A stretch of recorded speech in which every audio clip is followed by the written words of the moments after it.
Welcome to In the Mix, a DJ series. I'm your host, DJ RunDat. I'm on a mission to inspire and support you in reaching your goals in life and business. Do you want to know the secrets to growing a profitable DJ business? Tune in to hear real-life stories from DJs across the globe who have grown successful DJ businesses.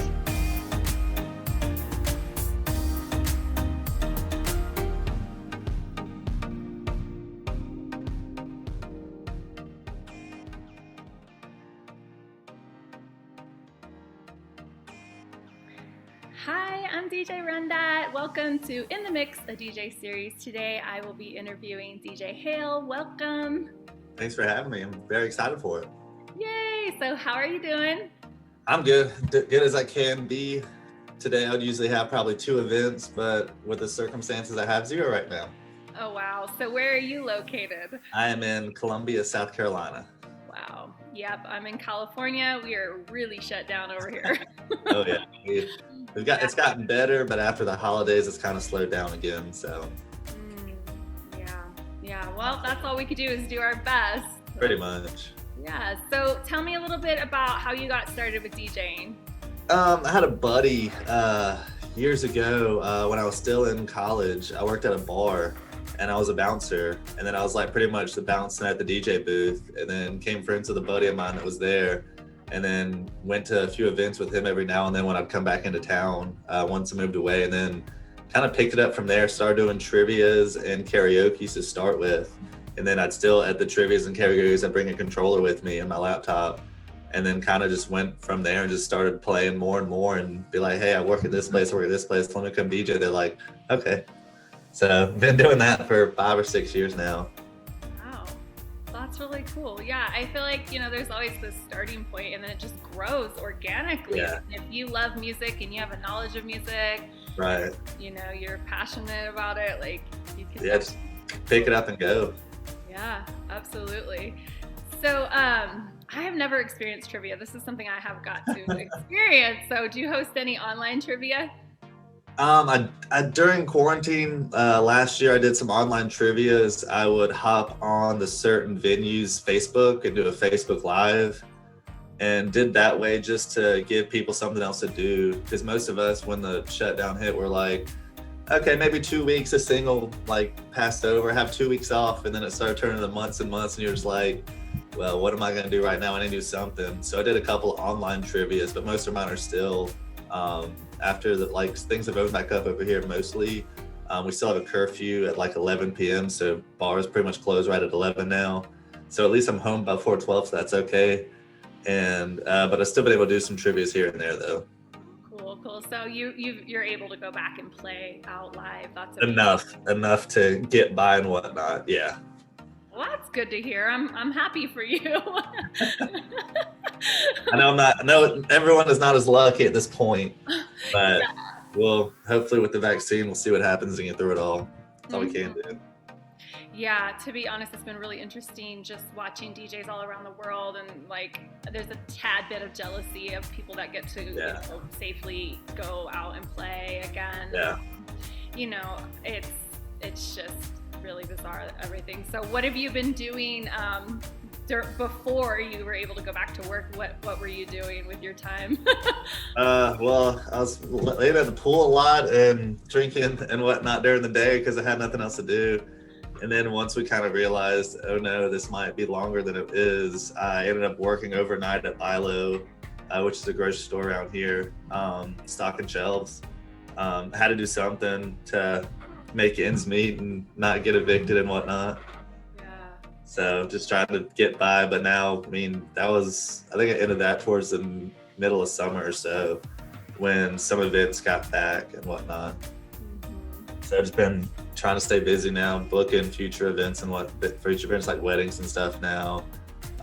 Still have a few weekly events with trivias. I've done some music bingos and then DJing wise too during the week and weekends. It's still definitely not as much as it used to be, but it's enough to get by until we're kind of like back up and running. Yeah, well, that's great. That's great that you have such a variety of things you could do with the music and the bingo and all of Well, that. I feel like any DJ can, though. They just, I don't know if they want to do it or they just feel like, most of them are like, oh, I just want to DJ all the time. But I mean, not many places you go DJ on a Wednesday where it's going to be popping. So Yeah. that's why I like running the trivias and music bingos and even regular bingos too sometimes, to where you can do it during the week and you really don't like, you still get a paycheck during the week. And you're not always thinking, be like, oh man, if I don't work this week, what am I going to do? You're like, wait a second, I do this every week, so I'm good to go. Yeah, that's great. I live in such a small town and we really only have one bar that keeps music consistently. Right. Me and my husband both DJ, so we pretty much hold it down there, but it's not open right now. I don't know if bingo would work well in our town, but it'd be worth a try because I actually love bingo. So. Right. You do music bingo. I mean, all of us DJs have such big libraries of music now to where you can easily run music bingo. And if people in your town like music enough, I mean, people even be like, use Spotify if you want or Shazam it. I don't really care. You still have to have a winning card to win, but it just gives people something else to do during the week instead of just going to the regular bar and sit and drink, and where they can play trivia or music bingo and get out and have some fun. Yeah, absolutely. So tell me, how do you get the bingo cards? Or how do Make them. There's you can do free bingo sites and make the cards. I have a app or software on my computer called HitMix Bingo, and it's like a super small fee per month that I pay for it. But then I organized all my music and playlists and stuff in there to where it'll make the cards for me, and then it'll run it while I'm at the bar too. All I gotta do is hit play a couple times and talk during between sets and whatnot, and then after that it's good to go. Wow, cool. So very easy to do. Yeah, you make it sound really simple. It is. I can do. If you ever need me to tell you about it in depth, I will. Oh, beautiful. Thank you. Yeah, so how you play the songs and how long do you play the song for? It depends. When I first start around, it's probably 60 seconds a song. And throughout that software, I kind of choose when I want it to start. And then on the app, I just choose 60 seconds. And then if a certain round's taking a long time, I'll be like, well, no one's gotten the shed, and I'll shorten the song to 50 seconds, 45, 30 seconds. However fast I need to go to make the round be over with. Wow, this is exciting. Thank you. Yeah, I'm inspired. That's cool. If you're doing nothing during the week, I get it. If you can make more than enough at a wedding, which most of us can, to survive a whole week of doing nothing, but then you're still waiting for another wedding to come up. Why not have your weeks work for you, and then on the weekends you're still working, or if you want to take a weekend off, you can. Yeah, I like that because my wedding season feels pretty short because most of our venues are outside, so there's weather in Northern California. Right. Well, with this next year, I think we're gonna have it's gonna be nonstop wedding season once things open back up for us. I'm prepared for it. I'll do 200 weddings if I feel like it. Yeah, by yourself, or do you have a team? I have a couple people work for me every now and then, but even by myself, before quarantine, I would do about 400 to 450 events a year by myself. Wait a minute, say that again. 400? Yeah. Because some nights I'll do double events. I'll do a trivia or bingo at night, and then I live in a college town, so we have a bunch of college bars and stuff, and so I would do a trivia at the beginning of the night from 7 to 9, and then go to another bar restaurant, do another trivia music bingo, or DJ the rest of the night. Wow, that's really cool. So how do you prevent burnout? Sleep in to 12 in the afternoon. Yeah. I don't know. I never really worried about burnout too much. Sometimes with trivia it gets me because it's just 3 days a week during the same trivia kind of now is monotonous to me, when it used to be I did a couple trivias, a couple music bingos, DJ'd at the same time during all that too. And so that's way more fun for me than just doing the same thing over and over and repeating the same questions and stuff. But it's your business. You got to be all in or nothing at that point. So, I enjoy the people and I enjoy doing what I do. And I wouldn't do it if I didn't. So I feel like burnout's sometimes I might get it every now and then, but then I'll take a day off. Sundays are my day off, and I just recharge on Sunday and do nothing. Yeah, wow, it sounds really cool where you're at. I'm impressed. So did you say you've only really been at this for like 5-6 years? Yeah. That's really impressive. So what is your secret to getting all these bookings? Like, that's a lot of bookings. Talk to people. Yeah, you are your number one person. I mean, throughout the years, it all depends what you want to do. So like right now, I still do a bunch of bars and clubs and stuff throughout here with DJ and whatnot. And then I leave my Fridays, Saturdays, and Sundays if I feel like working. But normally I leave my Fridays and Saturdays open for any private events that come my way, whether it be weddings, private parties, receptions, anything like that, to where people want me, that it's not like going to be the same thing every week. And so when I first started, I would always be like, oh, I'm going to book the whole month out with all bars, clubs, everything on the weekends. So I like knew where I was going to be and be like, all right, I'm going to get this much money throughout this weekend. I'm good to go. But now I've got my weeks in order enough to where I don't have to worry about Fridays and Saturdays and getting somewhere booked, like a private party or bar or club. And I have some places now where I can just show up and DJ, and I'll tell them, be like, yo, I'll be here Saturday, or I won't be here Saturday. Be like, okay, that's fine. And I'll be like, I have a private event. And they're like, we know you do other stuff too, so it's okay. They don't worry about it as much. Wow, this is awesome. You really set yourself up in a good way. Trying to. Now it's like all like redoing everything, because some events didn't even come back. So you're having to find more events to do and different events to do and whatnot now. Yeah, totally. I think more people are going to be getting married because, COVID was a real test to relationships and businesses. Yep. And, all of it. So, you're either coming out stronger or you're not really. Not together at all now. Yeah. Yep. So I'm seeing more people getting married. I feel I've added a couple women to my team too, and also just in case something happens to me. I mean, that's not going to happen, but never know. You're like, I'll show up in a hazmat suit and still DJ your event. Yeah, seriously.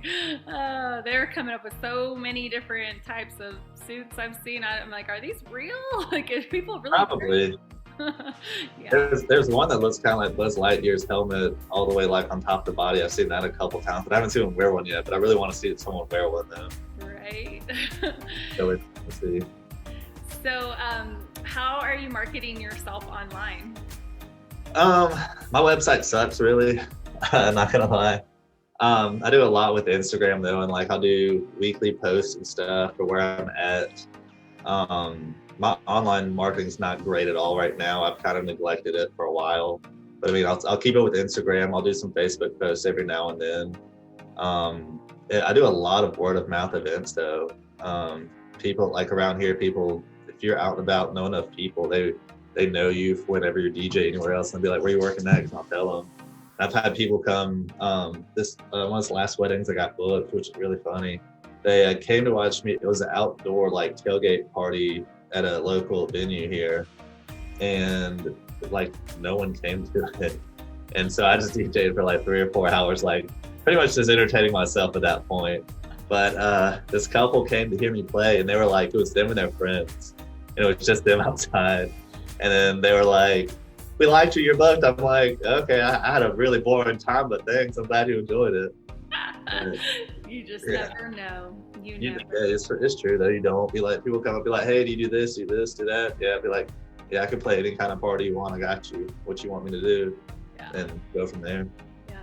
So if you got to, play your own party and pick your own music, what would the vibes be like? What genres would you be playing? So past couple years now, I really like playing. I mean, I've always loved like growing up through the 90s and 2000s and all the like hip hop, R&B. I love finding trap remixes of those songs now. So it's like either like some Moombahton vibes in it, all kind of like different stuff, but all those remixes of all those classics. I really like finding like super gems and then getting to play that. Because a lot of people I play for, they're early 20s now with college kids, and I play up to like someplace I play at, it's anywhere from like your late 20s up to 50s and whatnot. And so it's a good mix of people to where I can pick and choose like different remixes of different songs and classics. And I play all the new stuff too, but then I play a lot of older stuff, which is a remix. And people are like, man, I haven't heard that song in forever, and then it's just a good time at that point. I feel you on that. How about you? I love the remixes. I love the motivational remixes. I've been really into reggaeton the last few years. Okay. I used to love it, years ago, but it came back around. Yeah. And I'm loving the Afro beats, even though I don't feel like they're always the most clubby ones. They got a good vibe, like early warm vibe. They can be, yeah. Yeah, and then I've gotten kind of really into pop and dance, where I used to be like really dance hall, dance hall, but it changes, like the music changes and then the vibe. Right. So for me, I would say it'd be like some reggaeton with a lot of remixes, a little Afro, and just the remixes basically. They're just fun. Yeah, I mean, we do a lot of theme parties to just mix it up, and I love the 90s, 80s parties, like those in the 2000s. That is the real prime music. Even my 14-year-old daughter has gotten really into it. Which is exciting. I mean, that's never gonna be beat though, I feel like. Yeah, totally. It's And my favorite all the time.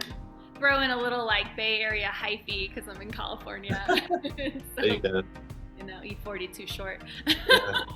On the West Coast, you're good to go. Mm-hmm. So you were mentioning about your YouTube videos. Tell me about that.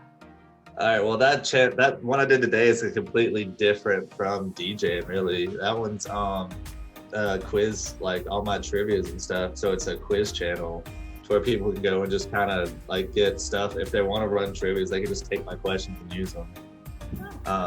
But then I also have my another like DJ one that do gig logs and stuff, doing more gear reviews and whatnot on it. Because I mean, we accumulate so much gear throughout the year and stuff. I love all the new gear. I watch all the new channels that come up on it and stuff. So I'm always being like, what do I want to buy next? And so I'm trying now not to buy as much because I'm not having any money. But even during quarantine, I was still buying and selling DJ equipment and trading it. So it gets to you sometimes. Yeah, actually, before we jumped on this interview, I pulled out my new Denon DJ Prime Go, and it needs. Ooh, you got the Go? I did, because I live in the woods, and so I am offering off-grid wedding ceremonies where I can actually marry them and play the music and have. The off-grid ceremonies are easy though. Yeah. So, but I got the Denon Go, and that would be a good backup for in case the power drops and you want to keep rocking the party. But I'm just still learning it, honestly. So I just I have the Prime 2 right now. Nice. But then I've loved Denon for a good while. Like I had two MC 7000s from them, and then sold both of those. And I was like, I really want the Prime Go because I want the standalone. Because I'm tired of bringing my laptop to so many events and stuff, and then you never know what might happen. So I was like, I'm going standalone. So finally went with the Denon Prime 2 on that one. Nice. Yeah. The only issue for me is where I live is like the internet is really bad. Oh Lord. So, but yeah, I'm gonna learn it. There's other ways. I'm still trying to figure out the Engine Prime or whatever. It's weird. I mean, I've never seen anyone like actually DJ on it, and I know people can. But I mean, I just have my files analyzed on my hard drive that I use for when I run Serato too, though. And I have the same exact folders in Serato as they are in Engine. But even on the Engine Prime, you can pull up all your Serato folders and crates anyway. Yeah, that's the goal. I'm gonna try to figure that one out today. it's not too hard, I promise you. If I could do it, you could do it. Yeah, I feel like with being in quarantine and switching over to live streaming on a more regular, it's forcing me to get more techie, where I've usually kept things very simple, and my husband being a DJ for 30 years and a sound engineer, I've been able to lean on him a lot. But now, how do I do this? Yeah, now it's like I'm just going in on the live streaming, and how do you get OBS camera on your phone, and how do you settings for a camera? I was looking at that last night. I was Googling all you gotta do is YouTube it, you're good to go. Teach you everything you need to know. Yep. Yeah. Best part about it. Great. So what advice would you have for somebody listening that is maybe just getting started? I'm trying to think what's the best way to do it. I mean, I'd say do kind of what I did, get events going throughout the week, so that like, because I mean, when people starting at like, as long as they can DJ well enough and read a crowd and beat match, you pretty much can play at any place. And so reading the crowd's like the most number one thing you got to figure out to begin with. But then all DJs and stuff will do to get from bedroom to DJing somewhere, most of them want to be full time. Because I mean, why not be a full-time DJ? But figure out what other things you can do. I mean, DJing be the main source of income, but then you could also do trivias and like bar gigs and stuff. You could do sound installs, lighting installs too, if you're good with all that. To where like there's so much different stuff a DJ does to where they could do other stuff for other people and still say, hey, I'm a DJ. And then I DJ every day and do events and whatnot, but also can be able to do other stuff as well with my time and energy. Yeah, that's great. I love that. Yeah, the more ways you can create income, the better. What about, this is a topic I like to explore, is how to make money online as a DJ. So what can you do, say, from home? That point, I mean, live streams, you can get tips and stuff, but even when I was doing live streams, the tips like would come in very sporadically, and it'd be like, well, I mean, I'm definitely not getting paid as much as I would at a regular event at a bar and club.